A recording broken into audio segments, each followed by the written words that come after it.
जय हिंद दोस्तों।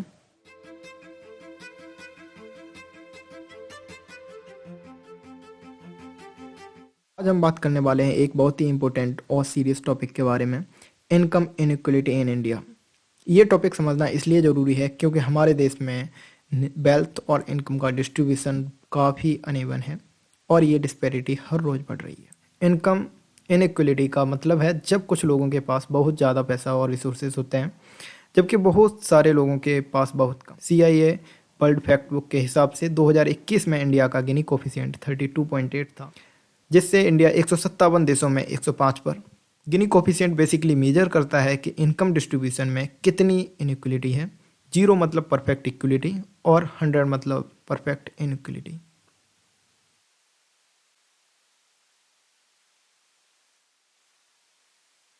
Wealth distribution की हालत एक रिपोर्ट के मुताबिक नवंबर 2016 तक 54% देश की वेल्थ मिलियनर्स के पास थी, जो रसिया के बाद सेकंड हाईएस्ट है। और सबसे बड़ी बात, रिचेस्ट 1% इंडियंस के पास 58% तक की वेल्थ है, जबकि रिचेस्ट 10% के पास 80% तक की वेल्थ। ये ट्रेंड लगातार बढ़ रहा है, यानी अमीर लोग और अमीर हो रहे हैं और गरीब लोग उतना बेनिफिट नहीं ले पा रहे। इंटरेस्टिंग बात यह है कि इनइक्वलिटी इतनी बढ़ गई है कि 1922 में इनकम टैक्स शुरू होने के बाद से ये ब्रिटिश राज के दौर को भी ओवरटेक कर चुकी है। तब 1939 से 40 में टॉप 1% की नेशनल इनकम शेयर 20.7% थी और आज वो उससे भी ऊपर चली गई है।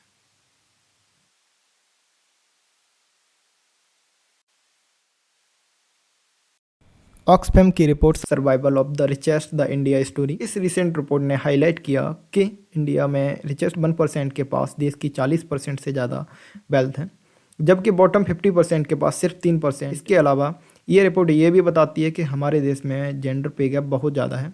फीमेल वर्कर्स को 1 रुपये के लिए सिर्फ 63 पैसे मिलते हैं, जबकि मेल वर्कर्स को पूरा 1 रुपये। हेल्थ केयर कॉस्ट की वजह से हर साल लगभग 63 मिलियन लोग पॉवर्टी में धकेल दिए जाते हैं। इंडिया में अभी 119 बिलियनर्स हैं और इनके फॉर्च्यून्स पिछले 10 सालों में लगभग 10 गुना बढ़ गए हैं। ऑक्सफैम ये भी कहता है कि हमें वेल्थी लोगों पर हायर टैक्सेस लगाने चाहिए, हेल्थ और एजुकेशन पर ज़्यादा खर्चा करना चाहिए और जेंडर और सोशल इनइक्वलिटी को एड्रेस करने के लिए स्टेप्स लेने चाहिए। एक और शौक देने वाली बात यह है, गवर्नमेंट ने सुप्रीम कोर्ट में सबमिट किया कि 2022 में 5 साल से छोटे बच्चों की 65% डेथ्स वाइड स्प्रेड हंगर की वजह से हुई है। टॉप 10% इंडियंस के पास 77% टोटल नेशनल वेल्थ है। 2017 में जितनी वेल्थ जनरेट हुई उसका 73% सिर्फ 1% के पास चला गया। इस दौरान 670 मिलियन गरीब लोगों को सिर्फ 1% का इंक्रीज मिला। 2000 में सिर्फ 9 बिलियनर्स थे, 2017 में वो बढ़ के 101 हो गए और 2018 से 2022 के बीच इंडिया में हर दिन 70 नए मिलियनर्स बन रहे हैं। बिलियनर्स की टोटल वेल्थ इतनी बढ़ गई है कि ये 2018 से 19 के union budget of India 24,422 billion रुपए से भी ज़्यादा है। 63 मिलियन लोग हेल्थ केयर एक्सेस नहीं कर पाते। अगर एक रूरल इंडिया का मिनिमम वेज वर्कर सोचे कि वो लीडिंग इंडियन गारमेंट कंपनी की कोई एग्जीक्यूटिव जितना 1 साल का पैसा कमा ले तो उसको 941 साल लगेंगे। इनकम का के एनालिसिस से पता चला कि कोविड-19 डाउनटर्न के बाद इंडिया में मिडिल क्लास और ज़्यादा श्रिंक हुआ है और पॉवर्टी बढ़ी है। एस्टिमेटेड नंबर्स के हिसाब से लो इनकम कैटेगरी में 75 मिलियन लोग और जुड़ गए, मिडिल इनकम से 32 मिलियन, अपर मिडिल इनकम से 10 मिलियन और हाई इनकम से 1 मिलियन लोग कम हो गए। एवरेज इनकम का एवोल्यूशन 1960 से 2022 तक एवरेज इनकम का ट्रेंड को देखें तो पहले 1960 से 1990 तक रियल ग्रोथ रेट लगभग 1.6% पर ईयर थी, जबकि 1990 से 2022 में ये 3.6% पर ईयर तक पहुंच गई। मतलब जीडीपी और एवरेज इनकम बढ़ी तो है, लेकिन ये सब लोगों के बीच इक्वली डिस्ट्रीब्यूट नहीं हो रही है। मिडिल क्लास के एग्जैक्ट नंबर्स 2021 में प्यू रिसर्च सेंटर के हिसाब से भारत में 1.2 बिलियन लोग लोअर इनकम में आते हैं, 66 मिलियन लोग मिडिल इनकम में, 16 मिलियन लोग अपर मिडिल इनकम में और सिर्फ 2 मिलियन लोग हाई इनकम कैटेगरी में। द इकोनॉमिस्ट ने 2017 में एस्टीमेट किया कि इंडिया में 78 मिलियन लोग मिडिल क्लास में आते हैं अगर कट ऑफ $10 पर डे रखा जाए। वर्ल्ड बैंक के मुताबिक 2021 में 93% लोगों की डेली इनकम $10 से कम थी और 99% लोग $20 से कम पर जी रहे थे।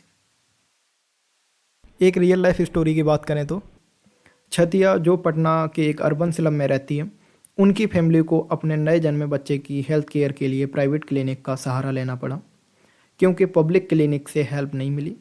इस वजह से उन्हें कर्जा लेना पड़ा। ये एक एग्जाम्पल है कि हेल्थ केयर कॉस्ट किस तरह लोगों को फाइनेंशियल क्राइसिस में धकेल सकती है। तो दोस्तों, ये सारे नंबर्स और रियल लाइफ स्टोरीज हमें ये बताते हैं कि इंडिया में इनकम इनइक्वलिटी एक बहुत बड़ा मुद्दा है। Wealth concentration, health care cost, gender पे गैप और बेसिक नेसेसिटीज़ तक पहुंच, इन सब में इम्बैलेंस दिख रहा है।